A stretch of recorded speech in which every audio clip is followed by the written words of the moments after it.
At the heart of Manhattan stood the esteemed Harmony Heights Conservatory, a private music academy where tuition cost more than most homes, and the corridors pulsed with symphonies performed by prodigies draped in designer wear. This wasn't just a school. It was a haven for the elite, a space where the children of CEOs, diplomats, and celebrities honed the art of music. Among its marble floors and golden-framed portraits of renowned alumni moved a quiet, unnoticed man, Mr. Samuel Hayes, the janitor.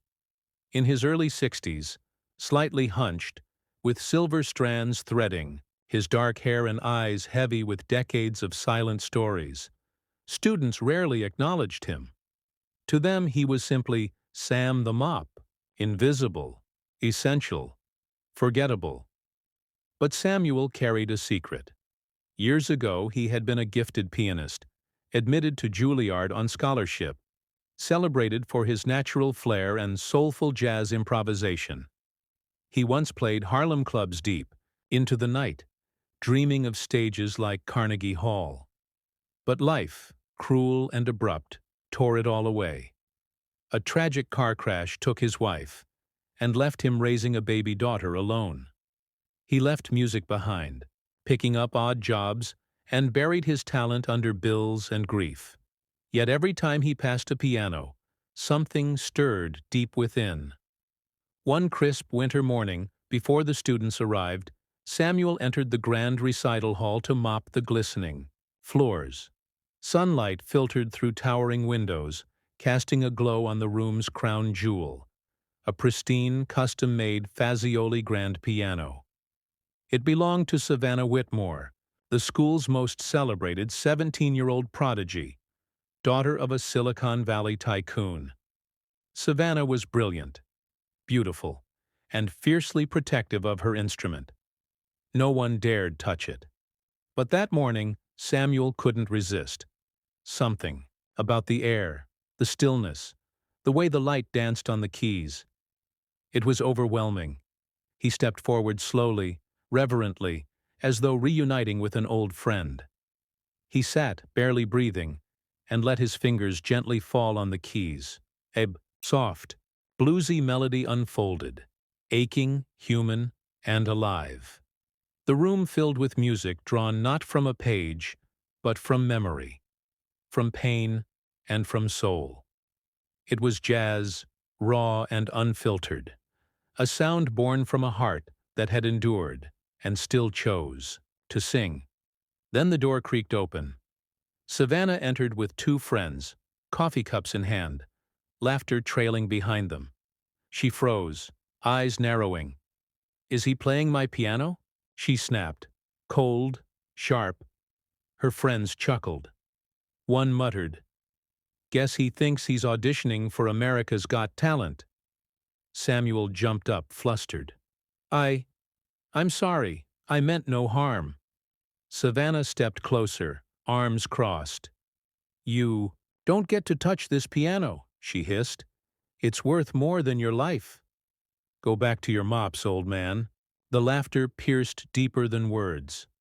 Samuel lowered his gaze, nodded silently, and walked away. Back to his cart, back to being unseen. But Savannah lingered. Her friends kept joking, but she didn't hear them.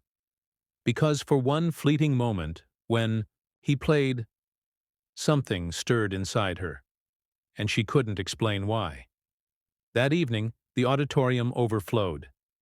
It was showcase night at Harmony Heights, an invitation-only event where students performed for faculty, donors, and the city's elite.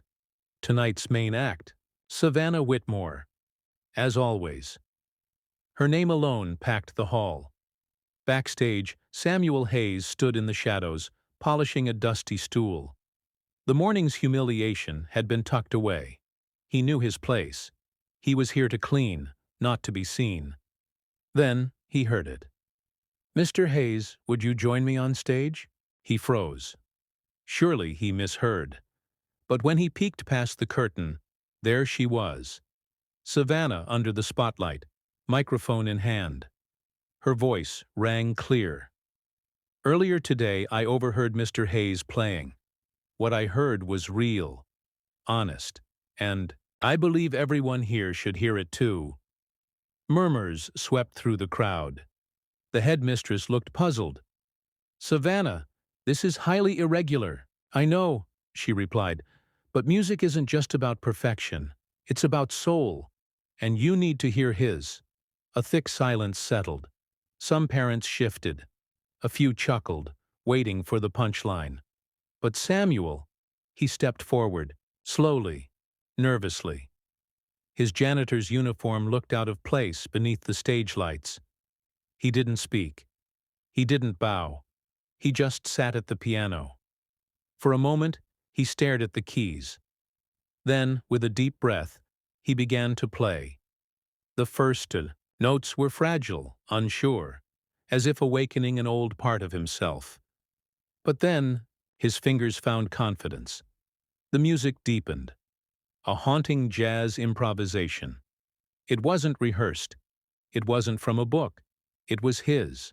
A lament for love lost, and a song of passion reignited. The room froze. Savannah's father put away his phone.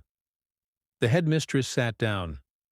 Even the donors, accustomed to rigid sonatas and polished perfection, were breathless, because Samuel played, with something their children couldn't be taught: raw emotion. When he finished, he didn't wait for applause. He simply stood to leave. But applause erupted. First a few claps, then a wave, then a thunderous, standing ovation. Cheers filled the hall. Some guests were in tears. Samuel turned, stunned. He had never expected this. The headmistress approached, hands trembling. Mr. Hayes, that was extraordinary. Why? Didn't you ever tell us? Samuel offered a quiet smile. Would you have listened if I did? Savannah stepped forward. I almost didn't, she admitted. But I'm so glad I did. One night, in the days that followed, a student's hidden recording of the performance went viral. Janitor Jazz became a trending sensation. Musicians from across the country shared the video. Even Juilliard reposted it, calling it the most heartfelt improvisation we've heard in years. The conservatory formally appointed Samuel Hayes as an adjunct faculty member for jazz improvisation. The same students who once ignored him now gathered around the piano, hanging on to every note he played.